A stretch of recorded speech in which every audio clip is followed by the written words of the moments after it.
say that I won't make a mistake. I'm a human being, of course I'll make a mistake, but I won't make a costly mistake again. If you'd like to support the nonprofit, you can head to thepeoplespickles.com. Right now on Denver 7 News at 8 o'clock on Local 3, the search is on for Aurora PD's next chief after Vanessa Wilson was fired. What's ahead in a process that'll take months. Then addressing the rise in overdoses from the powerful opioid fentanyl. We'll have an in-depth look at the efforts in Colorado to save lives. And we're just 24 hours from the start of Rockies baseball season, and they'll get a little help from the Broncos' new quarterback to kick things off. Yeah, the sounds of baseball will be back tomorrow as we take a live look over the city from our mile-high camera, and a beautiful sunrise to start our day, a sign of a beautiful weekend ahead, Lisa. I'm selfishly thankful that tomorrow's going to be nice. It'll be beautiful out there in the stands, warm at times. I'll show you that here in just a few minutes, but take a look out east from our Viero camera there in Lyman. We have quite a bit of cloud cover out east, but to the west and here in town, it's blue skies, sunshine, and a nice start to our morning. The winds are still pretty gusty. Speaking of spots like Lyman, Fort Morgan, Sterling, we've seen wind speeds at about 40 to near 60 miles per hour, and that's going to continue today. It's going to get a little windier here in town too. Those winds coming in out of the northwest this afternoon, likely between about 20 and 40 miles per hour. So gusts will be closer to 60. Fire danger because of that's going to remain really high. It does get warmer and calmer tomorrow, so some good timing with that game. Today, mid-upper 50s. We've got Denver at right around 57. Same thing there in Boulder. Low 50s near Parker and Castle Rock. Tomorrow's going to be a good 10 degrees warmer. We'll take a look at your Rockies home opener forecast for tomorrow, and then the next cold front. We have rain and even snow, Jason, next week. I'll show you when coming up. A lot of folks are on the roadways right now because they are all going to work, because tomorrow will be no work with the Rockies opening day. Right now, that southbound side of I-25 University down to Colorado. A lot of sunshine, just a lot of stop and go traffic. You can see from the drive times down that way, pretty heavy stop and go traffic in both directions. The northbound side still reeling from earlier problems across downtown. So it's around a half an hour on that south side, and 225 is still busy. North side of town, still, again, about a half an hour here and 25 minutes on I-76 down through 74th, and then it starts to break free on your trip to I-25. The rest of the commute looks very typical, except for I-70. There's been a lot of stop and go traffic in here. Not seeing anything in lanes, but 35 minutes is extra 10 to 15 minutes over normal time on I-70 on that westbound side. The west side of town looks okay, and that drive up here to the north looks okay, but a problem in Boulder that we'll talk about coming up in just a bit. Community leaders and activists are speaking out after Aurora fired its police chief. Yeah, the city manager made it official yesterday, 2 weeks after Denver 7 first reported that Vanessa Wilson was on her way out. Colette Bordelon joins us with what's next for this community, clearly frustrated with this ongoing turmoil in the police department. At least for right now, Division Chief Chris Jewell, right here behind me, will be in charge temporarily while the city works to find the new face of the Aurora Police Department.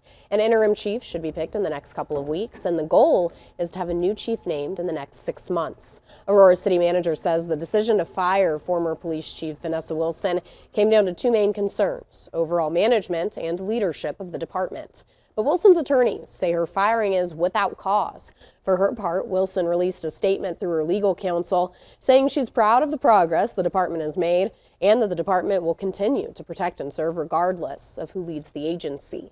Her firing comes just a day after an independent report was released, which criticized a backlog of investigations in the department that are still waiting to be processed by the records department.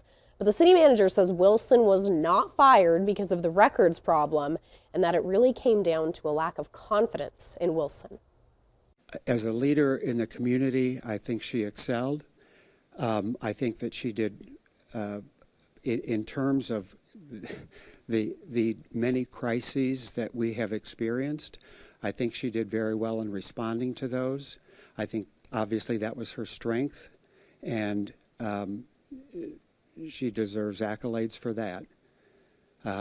But as I said, there's more to managing a police department than that aspect of it.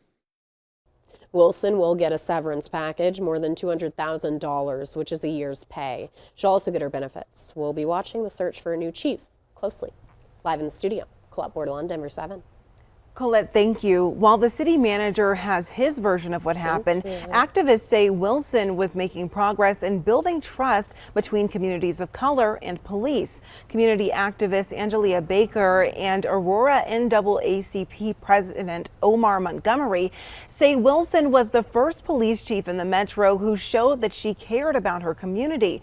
But now they're afraid that that trust has been lost again. I don't think it helped. I think if anything, it may increase that divide. Even if she didn't agree with us, she at least heard us. She showed her face in the community. I can't say the same about other city leaders. Baker says the community should consider recalls for leaders who backed the city manager's decision to fire Chief Wilson.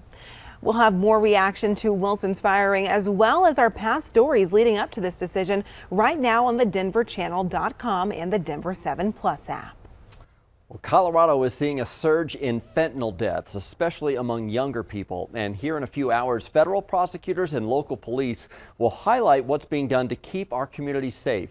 So this morning, we're taking a 360 in-depth look at their efforts, including the current push from state lawmakers to increase penalties for distributing the drug, the progress that a new bill has made so far, and the new statewide survey showing what voters think should change. So we want to start with Denver 7's Veronica Acosta this morning because everybody wants to stop these overdose deaths. But how to do that is up for debate. That's exactly it. And we have results of a new survey that I'll share with you in just a minute here. But first, police and prosecutors, they'll be highlighting what they're calling this alarming increase in fentanyl deaths. Down in the Springs, they're going to be talking about what they're doing not only at a state level, but also at a federal level to really try and turn the tide here. Just 2 weeks ago, a group of bipartisan lawmakers came together to announce this bill to do just that.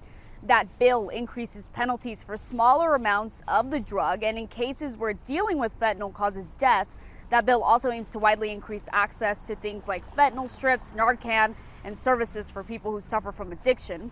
Now, while the bill was widely applauded by those lawmakers involved, a new poll shows Coloradans may not be as thrilled. It found about 3 out of 4 of Colorado voters agree that when it comes to addressing drug-related issues, the state should be focusing more on prevention and treatment, less on punishment and jail time.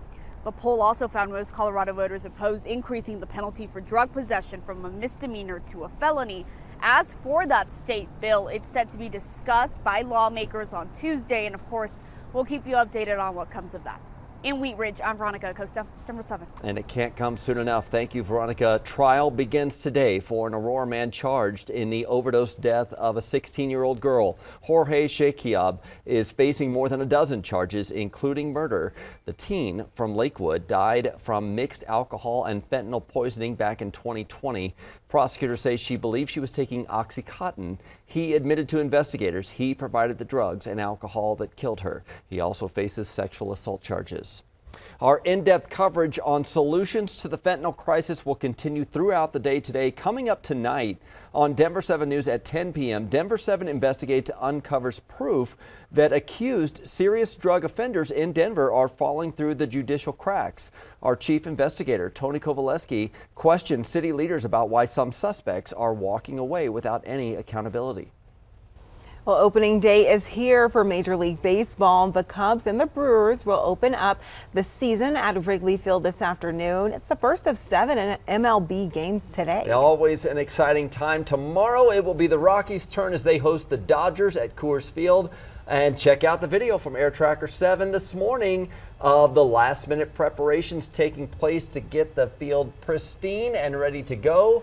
Today, we'll get an inside look at the stadium and all the new food and drink options that fans will have this season. And take a look at the video from Blake Street, which is now adorned with that big Rockies purple stripe down the middle of it. And a familiar face is going to be throwing out the ceremonial first pitch at tomorrow's game. New Broncos quarterback Russell Wilson is warming up that arm. Wilson has some history with the Rockies. He played 2 seasons in the minors with the team after they drafted him in the 4th round in 2010. He's also done a few first pitches for the Seattle Mariners when he was there with the Seahawks. Yeah, and it won't be long before he's back in the football gear. He gets back to work with the Broncos as off-season workouts start on Monday. Still ahead, a Front Range food desert is finally set to get a grocery store along with more affordable housing. And a historic confirmation when Judge Ketanji Brown Jackson will be approved to the Supreme Court today.